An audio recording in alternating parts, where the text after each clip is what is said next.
Namreč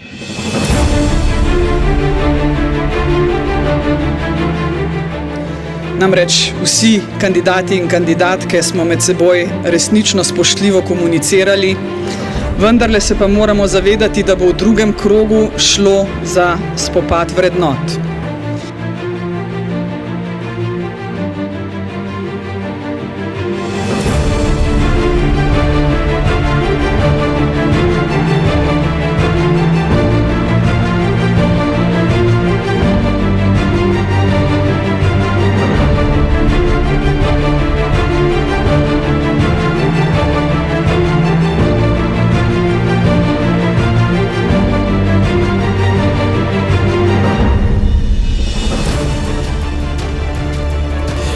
Če bi hotel upozoriti na nepravilnosti v poslovanju Aleša Pirc-Musarja, bi seveda še enkrat izpostavil odločbo, ki jo je izdala Agencija za trgovanje z vrednostnimi papirji Republike Srpske v Banja Luki, kjer opozarjajo, da je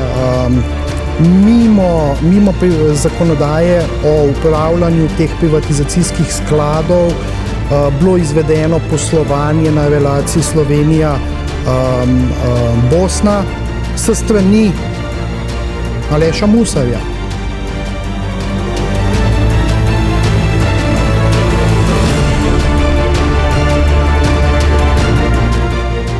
Ko osebno se odloči, da tega ne bo poznala, ni pa ta njena odločitev nekaj, kar nosi neko pravno posledico.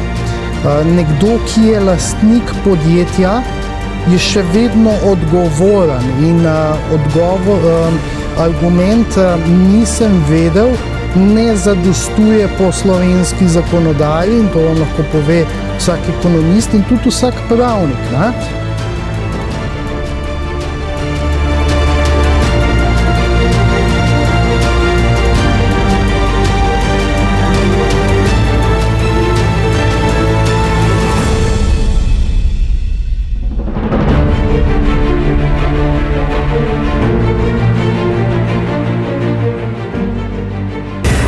Predsednik uprave Aktiva Group je finančni genij in je naredil to, kar je naredil, in jaz mislim, da je prav, da se začnemo tudi v Sloveniji zavedati, da bogati ljudje obstajajo in pravzaprav tudi morajo obstajati.